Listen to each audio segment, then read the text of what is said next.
So hey everyone, how are you all? I hope all of you are doing well. So today we will learn the chapter surface area and volumes. It's our 13th chapter and we have already completed all the 12 chapters before it, and only two chapters are remaining after it.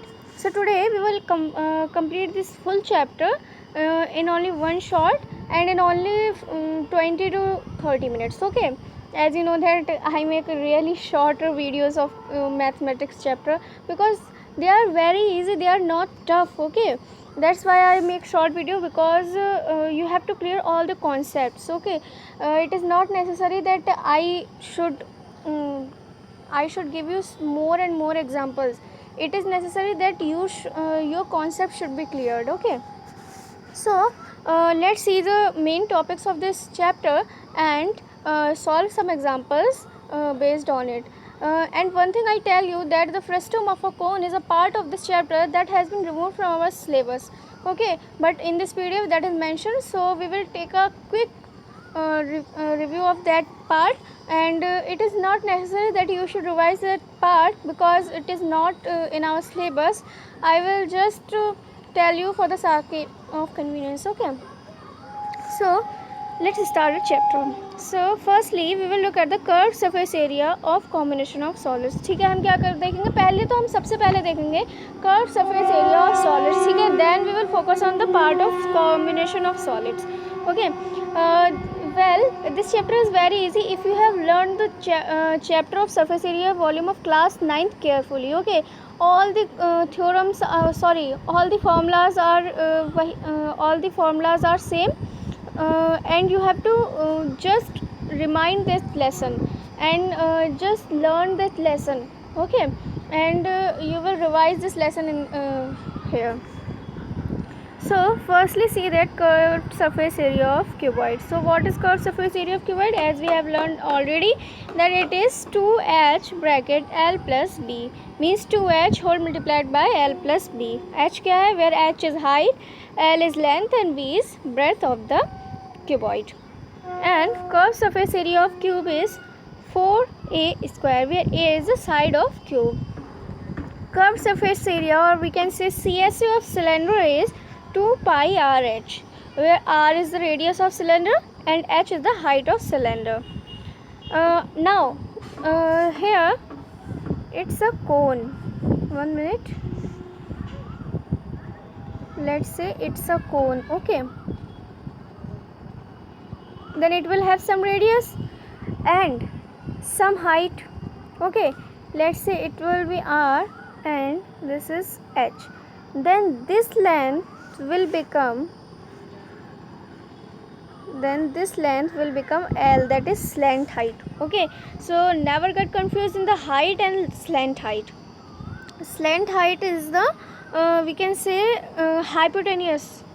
Okay, slant height we can say hypotenuse, because if we see in the cube there is a radius, that is our base, and height is our perpendicular, and the slant is height is our hypotenuse. Okay, so slant height of cone can be defined as L is equal to under root R square plus H square. You can also find that by the Pythagoras theorem, and it's also that. Okay, so slant height of a cone can be find as under root R square plus H square, where H is the height of cone and R is the radius of cone. So you will get the L, that is slant height of the cone. So curved surface area of cone is pi RL. Okay, where R is the radius of cone and L is the slant height of cone. Now curved surface area, or we can say CSA of a hemisphere. Now what is hemisphere? Hemisphere is a half part of a sphere. Okay, so curved surface area of hemisphere is 2 pi R square. Okay, it's our hemisphere and R is the radius. Note, height of hemisphere is equal to the radius of hemisphere. ठीक है, हमारे hemisphere की height क्या होगी? वो हमारी होगी radius के इक्वल. क्यों? क्योंकि जैसे कि अगर हम ये लें, लेट्स सी दिस. ओके, ये हमारी क्या है? It's our radius. एंड अगर हम ये लें तो ये भी तो हमारी रेडियस होगी ना. तो ये एक तरह से हमारी हाइट भी कह सकते हैं हम। अगर हम यहाँ पे कोई टेंजेंट बनाते हैं, जैसे हमने सर्कल में पढ़ा था, ठीक है, हमारा टेंजेंट क्या होता है, रेडियस के परपेंडिकुलर होता है। तो अगर हम ये लें, ये भी तो हमारी एक तरह से हाइट, ये हम कह सकते हैं रेडियस ही होगी ना। सो हेमिस्फीयर में जो हाइट होती है और रेडियस होती है दोनों इक्वल होते हैं। कभी कभी ऐसा होता है, हमें कंफ्यूज करने के लिए क्वेश्चन में ये दे दिया होता है हाइट ऑफ हेमिस्फीयर, ठीक है, उसमें कंफ्यूज हो जाते हैं कि हाइट क्या होगी हेमिस्फीयर की, है ना, तो उसमें कंफ्यूज नहीं होना है। Height of hemisphere is always equal to the radius of hemisphere. And curved surface area of hemisphere is 2 pi r square. Curved surface area of a sphere is 4 pi r square, that is 2 times of the curved surface area of hemisphere. Okay, now let's see some examples based on our formulas. A toy is in the form of hemisphere mounted by a cone. ठीक है, हमारा जो toy है वो कैसा है, हमारा hemisphere है वो किससे माउंटेड है, कोन से माउंटेड है, ठीक है, माउंटेड बाय लिखा है।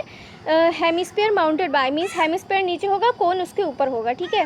The diameter of hemisphere is 14 centimetre. Hemisphere का डायमीटर क्या है, 14 सेंटीमीटर है। दिस इम्प्लाइज दैट कोन का डायमीटर भी 14 सेंटीमीटर ही होगा। And the height of whole toy is 31 centimetre, ठीक है। अब जो हमें होल टॉय की हाइट दी हुई है, सो अगर हमारा ऐसा डायग्राम होगा तो हमारे जो उसकी पूरी डायमीटर दी है वो 14 सेंटीमीटर है, ठीक है। तो उसकी रेडियस कितनी होगी, हमारी हेमिस्फीयर या कोन की रेडियस होगी 7। अब हमें पता है हमारी जो हेमिस्फीयर की हाइट होगी वो भी क्या होगी, that will also be equal to 7। So हमें यहाँ पे क्या दी है, होल टॉय की हाइट दी है, तो हम इसमें कोन की हाइट कैसे निकालेंगे, by subtracting the height of hemisphere. So if we subtract 7 from 31, we will get the height of cone, that is 24 centimeter. If the surface of a toy is painted at the rate of 1 rupee per 6 centimeter square, then find the cost of required to paint the entire toy. ठीक है, हमें क्या करना है, हमें इसका surface जो है वो पेंट करना है, मीन्स इसका सी से हमें पेंट करना है कर्व सरफेस एरिया। अब हम इसका सॉल्यूशन कैसे करेंगे, हम सिंपली कुछ नहीं, इसका कोन का कर्व सरफेस एरिया निकालेंगे एंड देन जो हमारा हेमिस्फीयर है उसका कर्व सरफेस एरिया निकालेंगे और उन दोनों को ऐड कर देंगे तो हमें टोटल सरफेस एरिया मिल जाएगा। और तो जब टोटल सरफेस एरिया हमें मिल जाएगा देन हम निकाल लेंगे कि हमारे टोटल कॉस्ट कितनी होगी पेंट करने की। It is given that the diameter of hemisphere 14 centimeter, therefore the radius of hemisphere will be 7 centimeter and the radius of the base of the cone will be 7 centimeter. From the figure, height of the cone is 31 minus 7, that is 24, as I have already told you. So L, that is length height, will be under root h square plus r square, that is under root 24 square plus 7 square, that will be equal to under root 625 and that is 25 centimeter, because 625 is a square of 25. Therefore, surface area of the toy will be CSA of hemisphere plus CSA of cone, as I have already told you. So, on putting all the values in the formula, we will get 858 centimeter square. That is the surface area of whole toy. Okay. Therefore, cost required for painting 858 centimeter square is 858 into 1 by 6. That is equal to 143। ठीक है, अब यहाँ पे 1/6 के क्यों करा, जब हमारे जो है 6 सेंटीमीटर स्क्वायर को पेंट करने के लिए क्या कॉस्ट है, 1 रुपी। ठीक है, सो हमारा 1 सेंटीमीटर स्क्वायर पेंट करने के लिए कॉस्ट हमारी क्या होगी, 1/6 रुपी। ठीक है, सो 858 सेंटीमीटर स्क्वायर को हमारे पेंट करने के लिए हमारी कॉस्ट क्या होगी, इसी को हम क्या कर देंगे 1/6 से मल्टीप्लाई कर देंगे। Okay, so that we will get the cost to paint the toy. So the cost is rupees 143। So we should have 143 rupees to paint the toy. Now let's see some example total surface area of combination of solid. ठीक है, अब हम क्या करेंगे, अब हम 1-2 example देख लेते हैं जो हमारे कॉम्बिनेशन ऑफ सॉलिड पे बेस्ड होंगे। ठीक है, टोटल सरफेस एरिया पे ध्यान रखिएगा। अभी हमने जो ऊपर पढ़े हैं वो हमने पढ़े हैं curved surface area. Now we will learn the total surface area. Okay, so हमें पता है हम टोटल सरफेस एरिया सारी चीज़ के पढ़ चुके हैं पहले भी। सो अगर हम बात करें हमारे curved surface area of cuboid की, that is LB plus BH plus HL whole multiplied by 2। ठीक है, ये हमारा curve surface area of cuboid हो जाएगा। अगर हम curve surface area of cube की बात करें, डेट इज़ 6a स्क्वायर। अगर हम curve surface area of cylinder की बात करें, that is 2 pi r and r plus h। ठीक है, ये इसका टोटल सरफेस एरिया हो जाएगा। एंड अगर हम कोन की बात करें तो क्या हो जाएगा इसका सरफेस एरिया हो जाएगा हमारा pi R and L plus R. Okay, ठीक है। और हमारा जो हेमिस्फीयर है इसका हमारा जो टोटल सरफेस एरिया हो जाएगा, हेमिस्फीयर का टोटल सरफेस एरिया हो जाएगा, कितना हो जाएगा? यस, हेमिस्फीयर का टोटल सरफेस एरिया हो जाएगा हमारा 3 पाई आर स्क्वायर। एंड जो हमारा जो अगर हमारा स्पेयर होगा उसका तो टोटल सरफेस एरिया और कर्व सरफेस एरिया दोनों इक्वल ही होंगे, that is 4 pi r square. ठीक है, so TSA of 1 minute of hemisphere will be 3 pi r square. ठीक है, थोड़ा सा एक्सटर्नल साउंड है उसको थोड़ा अवॉइड कीजिएगा। So let's move on the next part. हाँ, तो हमने ये तो डिस्कस कर लिया था जो हमारे स्पेयर का टोटल सरफेस एरिया होगा वो किसके इक्वल होगा, that will be equal to 4 pi r square, because curve surface area and total surface area of a sphere will always be equal. So let's move on the example, that is a hemispherical depression of greatest possible diameter is cut out from the face of a cuboidal wooden block. ठीक है, अब हमें यहाँ क्या दिया है, जो हमारा एक क्यूबिकल वुडन बॉक्स है। ठीक है, क्यूबिकल वुडन बॉक्स है, उसमें क्या किया है, एक हेमिस्फेरिकल डिप्रेशन है। मीन्स उसमें से अगर हम ये कहें कि उसमें से एक हेमिस्फेयर कट करके निकाल लिया गया है ना, हेमिस्फेरिकल डिप्रेशन है उसमें on the greatest possible diameter. Greatest possible diameter का मतलब क्या है, ग्रेटेस्ट पॉसिबल डायमीटर का मतलब यहाँ ये है जो हमारे क्यूब की साइड होगी, जो हमारी क्यूब की एज होगी वो उसका डायमीटर हो, क्योंकि हमें एक क्यूब में से हम कितना बड़ा डायमीटर निकाल सकते हैं, जितनी उसकी एज होगी, जितनी उसकी एक साइड होगी उतना ही तो हम डायमीटर ले सकते हैं, maximum diameter. That's why the diameter of hemisphere will be equal to the edge of cube. If the edge of the cube is 7 centimeter long, then find the surface area of remaining solid. अब ठीक है, अब हमें क्या दे दिया, हमें cube की as they दी है, मीन्स हमें क्या दे दिया है, क्यूब की एज दे दी है, और हमारा जो हेमिस्फीयर है उसका डायमीटर दे दिया है। अब हमें क्या निकालना है, हमें निकालना है surface area of the remaining solid. ठीक है, हाँ, तो अब हमें निकालना है curve surface area of the remaining solid.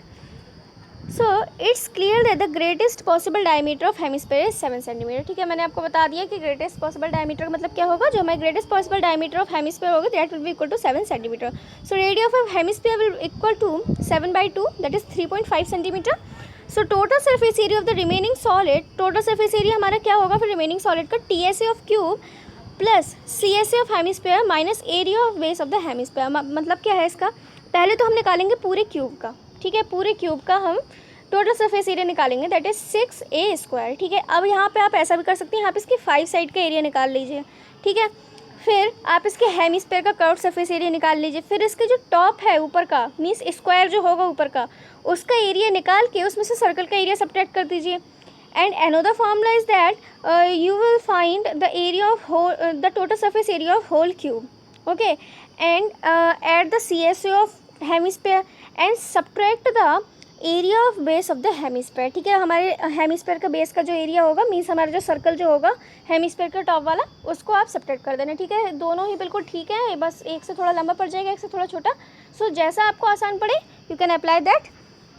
So this will be equal to 6 × 7 centimetre square, that will be equal to, so TSA of cube, हाँ TSA ऑफ क्यूब हमारा क्या होगा, हमारे क्यूब का टोटल सरफेस एरिया होगा वो कितना होगा, 6 × 7 centimetre square, that will be equal to 294 centimetre square, and CSA of hemisphere will be equal to 77 centimetre square, and area of the base of hemisphere will be equal to 38.5 centimetre square.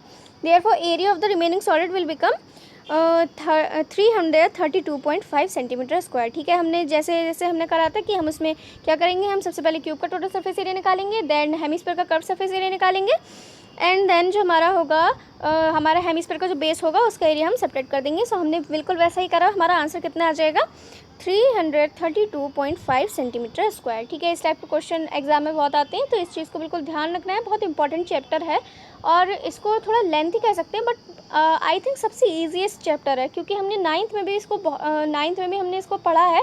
In fact हमारे school में तो हमारे sir ने हमें ninth में ही इसका frustum वाला part छोड़ के बाकी पार्ट हमारे सर ने नाइन्थ में ही करा दिया था इसको. ओके, सो बहुत ईजी चैप्टर है. आप सोचिए जब 9th क्लास के स्टूडेंट इसे कर सकते हैं तो 10th वालों के लिए तो बहुत आसान है ये chapter. Now let's move the volume of combination of solids. ठीक है, अब हम क्या देखेंगे, volume of combination of solids. Same वही है, हमें सिर्फ वॉल्यूम ऑफ सॉलिड्स ध्यान रखना है। सॉलिड कॉम्बिनेशन की बात आ जाती है तो हमें जो जो सॉलिड दिए हैं उनको कंबाइन कर देंगे, उनके वॉल्यूम्स को कंबाइन कर देंगे।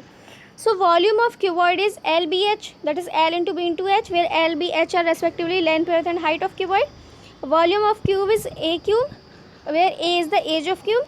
Volume of cylinder is pi r square h, where r is the radius and h is the height of cylinder. Volume of cone is 1/3 pi r square h. Okay, जो हमारा volume होता है कोन का वो क्या होता है 1/3 pi r square h, और you can say 1/3 of volume of cylinder. Okay, where r is the radius and h is the height of cone. And volume of sphere of radius r is 4/3 pi r cube, and volume of hemisphere of radius r is 2/3 pi r cube. Note, the volume of combination of solid is the sum of volumes of individual solid. ठीक है, ये मैंने आपको बता ही दिया कि जहाँ पे कॉम्बिनेशन ऑफ सॉलिड के वॉल्यूम की बात आती है तो उसमें हम कुछ नहीं करते, सिंपल जो हमारे जो जितने भी हमें सॉलिड्स दिए हैं, जितना भी कॉम्बिनेशन दिया है, जितने भी सॉलिड्स का, हम सिंपली उनकी वॉल्यूम्स को ऐड कर देते हैं तो वो हमारा क्या हो जाता है, volume of combination of solids हो जाता है। ठीक है, सो इस पे बेस्ड एक एग्जाम्पल देख लेते हैं। A solid is in the shape of cylinder surmounted by a cone. ठीक है, cylinder surmounted by a cone means cylinder नीचे है, surmounted by है ना, तो cylinder surmounted by a cone, तो सिलेंडर हमारा नीचे होगा और उसके ऊपर क्या होगा, कोन होगा। Now what's next, the diameter of the base of solid is 14 centimetre. ठीक है, हमारा जो बेस ऑफ सॉलिड है जैसे सिलेंडर है उसका डायमीटर क्या है 14 सेंटीमीटर, सो रेडियस 7 सेंटीमीटर होगी, और हमारे कोन की भी रेडियस क्या होगी 7 सेंटीमीटर होगी एंड डायमीटर 14 सेंटीमीटर होगा। And the height of solid is 18 centimetre, हमारा जो टोटल पूरा सॉलिड है उसकी हाइट कितनी होगी 18 centimetre. If the length of cylindrical part is 12 centimetre, अब हम क्या करेंगे, हम कोन की हाइट कैसे निकाल लेंगे, जो हमारे टोटल हाइट है उसमें सिलेंडर की हाइट माइनस करके कोन की हाइट मिल जाएगी। Then find the volume of solid. अब हमारे पास सब कुछ है, हमारे पास क्या है, जो है हमारे पास कोन की भी हाइट है, सिलेंडर की भी हाइट है, कोन की भी रेडियस है और सिलेंडर की भी रेडियस है, तो हम सिंपली क्या करेंगे, दोनों का वॉल्यूम निकालेंगे और दोनों को ऐड कर देंगे। ठीक है, so volume of solid will be equal to volume of cylinder का part plus volume of the conical part. So it's given below the diameter of base is 14 centimetre, so the radius of base is 14/2 centimetre, that is 7 centimetre. The radius of base, हाँ तो radius of base तो हमें कितनी हो जाएगी 7 centimetre. Radius of the conical part will be equal to radius of cylindrical part, that is 7 centimetre. Height of solid is 18 centimetre, so height of cylindrical part is 12 centimetre, so height of conical part is 6 centimetre, that is 18 - 12। Now volume of cylindrical part will be equal to 1848 centimetre cube and volume of the conical part will be equal to 308 centimetre cube. कैसे करा, हमने simply formula रखा and then सारी values उसमें put कर दी। Thus the volume of solid will be equal to 2156 centimetre cube. ठीक है, तो हमने क्या करा, हमने कुछ नहीं करा, हमने सिंपल जो हमारे सिलेंडर है उसका वॉल्यूम निकाला एंड देन जो हमारा कोन है उसका वॉल्यूम निकाला एंड दोनों के वॉल्यूम्स को ऐड कर दिया, तो उससे हमें क्या मिल गया, हमारा जो कॉम्बिनेशन था उसका हमें वॉल्यूम मिल गया, कॉम्बिनेशन ऑफ सॉलिड था उसका वॉल्यूम मिल गया। So next part is conversion of solid from one shape to another. ठीक है, अब इसमें हम क्या करते हैं, इसमें जब हमें कोई भी जैसे कि कोई भी शेप दिया हुआ होता है, जब हम उसको दूसरे शेप में लेके आते हैं तो एक चीज़ हमें बिल्कुल ध्यान रखनी है, तब हमारा जो भी शेप होगा उसका जो सरफेस एरिया होगा वो तो चेंज हो जाएगा but volume will never change. ठीक है, वॉल्यूम उसका उतना ही रहेगा। ठीक है, अब आप ऐसे सोचिए जैसे एक गिलास में पानी है, अगर हम उसको दूसरे गिलास में कर दें, अगर हम दूसरे बड़े गिलास में कर दें तो उसका वॉल्यूम तो उतना ही रहेगा ना, पानी तो उतना ही रहेगा, पानी घट नहीं जाएगा, पानी बढ़ नहीं जाएगा, है ना। तो अगर हम यही करते हैं कि अगर हम एक सॉलिड को दूसरे सॉलिड में के शेप में चेंज कर देते हैं तो उसका मे बी क्या होता ही है, मोस्ट ऑफ द केसेस में उसका सरफेस एरिया चेंज हो जाता है बट वॉल्यूम कभी चेंज नहीं होता है। ठीक है, when a solid is converted into another solid of a different shape the volume of the solid does not change. ठीक है, as I have told you. Now let's see an example. A metallic block of dimensions 8 into 4 centimeter into 6 centimeter into 4 into 4 centimeter is melted to and recast into the shape of cone of radius 4.2 centimeter. Find the height of the cone. ठीक है, अब हमें क्या दिया हुआ है, एक metallic block दिया हुआ है और उसकी डायमेंशंस दी हुई है एंड उसको क्या किया गया है, रिकास्ट किया गया है किसमें, एक कोन के शेप में, ठीक है। तो अब हमें क्या मिल जाएगा, हमें मेटल ब्लॉक के डायमेंशन से उसका वॉल्यूम मिल जाएगा। उसके वॉल्यूम को हम किसके इक्वल रखेंगे, कोन के वॉल्यूम के। कोन की में हमें क्या क्या ज़रूरत पड़ती है, हाइट की ज़रूरत पड़ती है, रेडियस की ज़रूरत पड़ती है। हम यहाँ पे सिर्फ रेडियस पता है तो हम क्या करेंगे, जो हमारा वॉल्यूम होगा उसको हम किसके इक्वल रखेंगे, उसको हम रखेंगे कोन के वॉल्यूम के इक्वल, ठीक है। जब हम कोन के वॉल्यूम के इक्वल रखेंगे तो उससे हमें क्या मिल जाएगी, उससे हमें हाइट मिल जाएगी। सो volume of the cuboidal box is yes, तो वॉल्यूम हमारी क्या हो जाएगी, 8.4 इंटू 6 इंटू 4.4 सेंटीमीटर, ठीक है। जो इसकी डायमेंशंस होंगी पता है हमें क्या होती है, हमारे क्यूबॉइडल ब्लॉक की हमें पता है हमारी वॉल्यूम क्या होती है, LBH। So it will be equal to this. Let h be the height of cone, ठीक है। हमने माना हमारे कोन की हाइट क्या है, h, and radius of the cone is 4.2 centimetre. So the volume of cone will be equal to 1/3 pi r square h, ठीक है। हम इसमें सारी वैल्यूज पुट करेंगे और किसके इक्वल रखेंगे, वॉल्यूम ऑफ क्यूबॉइड के equal. Since the cuboidal block is converted into shape of cone, so volume of cuboid will be equal to volume of cone, ठीक है। जब हम इसके इक्वल रखेंगे और सारे को सॉल्व करेंगे तो हमें क्या मिल जाएगी, तो हमें h की value that is height will be equal to 12 centimetre, ठीक है। तो हमारी हाइट क्या हो जाएगी, that will be equal to 12 centimetre. Now according to our syllabus the chapter is finished, but यहाँ PDF में हमारा फ्रस्टम वाला पार्ट भी मेंशन है, तो एक बार देख लेते हैं। जब हमारा फ्रस्टम ऑफ कोन होता है उसको CA क्या होता है, फ्रस्टम ऑफ कोन का, that is pi R1 plus R2 bracket closed L, ठीक है। ये तो होता है हमारा curve surface area of frustum of a cone, ठीक है। हमारा फ्रस्टम ऑफ कोन कैसा होता है, ये कुछ इस टाइप से होता है, जैसे कि मान लीजिए ये हमारा कोन है, ठीक है, ये कोन है, और अगर हम इस कोन में से इतना हिस्सा ऊपर का रिमूव कर देते हैं तो अब हमारा ये बन जाएगा कुछ इस टाइप का, जो हमारा कैसा दिखेगा, जो कुछ इस टाइप में दिखेगा हमें, ठीक है। ये कुछ इस टाइप से दिखेगा। सो ये हो जाता है, ये वाला जो हमारा पोर्शन है ये हो जाता है हमारा फ्रस्टम ऑफ कोन, ठीक है। इतनी बात समझ में आई। तो हमारा CSA ऑफ फ्रस्टम ऑफ कोन क्या होता है, पाई R1 plus R2 into L, ठीक है। ये तो हो गया हमारा CSA। एंड TSA क्या होता है, pi into R1 plus R2 into L plus plus pi R1 का स्क्वायर, ठीक है, R1 का whole square plus pi R2 का होल स्क्वायर, ठीक है। इसको 2/1 या 2/2 मत समझिए, ये R1 का होल स्क्वायर एंड R2 का होल स्क्वायर, ठीक है। Where R1 and R2 are the radii of the ends of frustum of a cone, ठीक है। जो हमारी R1 होगी वो क्या होगी, R2 से बड़ी होगी। एंड अगर हम इसका स्लैंट हाइट की बात करें तो हम स्लैंट हाइट इसकी कैसे निकालेंगे, 1 minute, it is कटेड, so let me see that.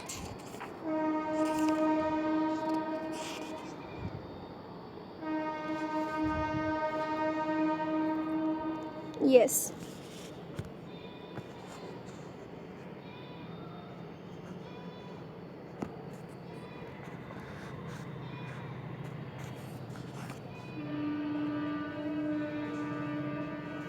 Yes, it will be equal to so यहाँ पे हम अगर हमारी लेंथ हमें नहीं गिवन है तो हम लेंथ कैसे निकालेंगे, under root, let me write that, अगर TSA का केस है, ठीक है, टोटल सरफेस एरिया का केस है, तो हम कैसे निकालेंगे, under root H square plus R1 minus R2 whole square, ठीक है। अगर हमारा टोटल सरफेस एरिया का केस है तो हम ऐसे निकालेंगे, if it's a case of curved surface area, then how we will find it, we will find it under root H square plus R1 minus R2 whole square। Oh it's same, okay. तो ये हमारा दोनों ही case में same होता है, ठीक है। Yes. So now let's see example. A bucket made up of aluminum sheet is opened from the top and it is in the shape of frustum of cone of slant height 32 cm with the radii of its lower part, upper ends being 7 cm and 14 cm respectively. Find the area of aluminum sheet used for making it. ठीक है, तो इसका हमें means हमें क्या निकालना है, हमें इसका निकालना है टोटल सरफेस एरिया। और ये वाला क्वेश्चन आया था आई थिंक 2018-19 के बोर्ड्स में आया था ये क्वेश्चन, ओके। ये क्वेश्चन 2018-19 के बोर्ड्स में आया था। So let's see the solution. The area of aluminum sheet used for making the bucket is will be equal to CSA of the frustum of a cone plus area of the lower base. ठीक है, हम पूरे frustum of a cone का CSA निकालेंगे और base निकालेंगे. हमें TSA नहीं निकालना, टोटल सरफेस एरिया नहीं निकालना है, क्योंकि हमारी जो बकेट होती है ऊपर से कहाँ कवर्ड होती है, नीचे से कवर्ड होती है. ठीक है, सो हम पूरे frustum of a cone का CSA निकालेंगे and area of lower base. Now CSA of frustum of a cone is pi bracket R1 plus R2 into L, where R1 and R2 are the radius of lower part and upper ends, and L is the slant height of the bucket. So CSA of frustum of a cone will be equal to 2112 centimetre. ठीक है, हम सारी values put करेंगे formula में, तो हमें क्या मिल जाएगा, हमें मिल जाएगा हमारा curve surface area of frustum of a cone will B 2112 centimetre square. और हमारा जो लोअर बेस है दैट इज सर्कुलर, उसका हमारा टोटल सरफेस उसका हमारा एरिया कितना हो जाएगा 154 सेंटीमीटर स्क्वायर. ठीक है, तो हम जो एल्युमिनियम शीट रिक्वायर्ड होगी उसका एरिया कैसे, जो हमें एल्युमिनियम शीट रिक्वायर्ड होगी वो हम कैसे निकालेंगे, कितनी यूज़ होनी है, curve surface area of frustum of cone plus area of base, that will be equal to 2266 centimetre square. Okay, so let's see one example. हाँ, अब हमारा जो एग्जाम्पल होगा ये किस पे होगा, ये होगा हमारे फ्रस्टम ऑफ कोन के वॉल्यूम वाले पार्ट पे. ठीक है, so volume of frustum of a cone is 1/3 pi R H, और यहाँ पे हमारा क्या है ब्रैकेट में R1 स्क्वायर. ठीक है, R1 स्क्वायर है, यहाँ पे भी 2/1 नहीं समझना है, R1 का होल स्क्वायर प्लस R2 का whole square plus R1 into R2. ठीक है, तो ये होता है हमारा frustum of volume of frustum of cone, where R1 और R2 are the radius of the ends of frustum of cone, where R1 is greater than R2 and H is the height of the frustum. ठीक है, so let's see one example. If the radii of circular ends of a conical bucket which is 42 centimeter high are 21 centimeter and 14 centimeter, if the bucket is filled with milk, find the quantity of milk in liters in the bucket. ठीक है, हमें क्या करना है, हमें quantity of milk बतानी है. तो हम क्या करेंगे, पहले तो हम वॉल्यूम निकालेंगे. सो अगर हम वॉल्यूम निकालेंगे पूरे फार्मूला में हम सारी वैल्यूज पुट करके वॉल्यूम निकालेंगे. सो हमारी वॉल्यूम कितनी होगी, हमारी वॉल्यूम आएगी जो हमारी बकेट है फ्रस्टम ऑफ कोन के शेप में, उसकी वॉल्यूम आएगी 40,964 सेंटीमीटर क्यूब. अब हमें पता है 1 लीटर में कितने सेंटीमीटर क्यूब होते हैं, 1 लीटर में होते हैं 1000 सेंटीमीटर क्यूब. देयरफॉर हमारे 1 सेंटीमीटर क्यूब में कितने होंगे, 1/1000 लीटर्स होंगे. Therefore, quantity of milk in bucket will be equal to 40,964 into 1/1000 liters. That will be equal to 40.964 liters. ठीक है, so हमारे बकेट में कितना मिल्क आएगा 40.964 litre. So with this we have completed the whole chapter. I hope you understand the whole chapter. If you have any query, then mention in the comment section and like the video, share the video and subscribe the channel. And only 2 chapters are remaining. I will try to upload all the 2 chapters in the coming 2 days. So till then, take care. Bye bye. Jai Hind. Vande Mataram.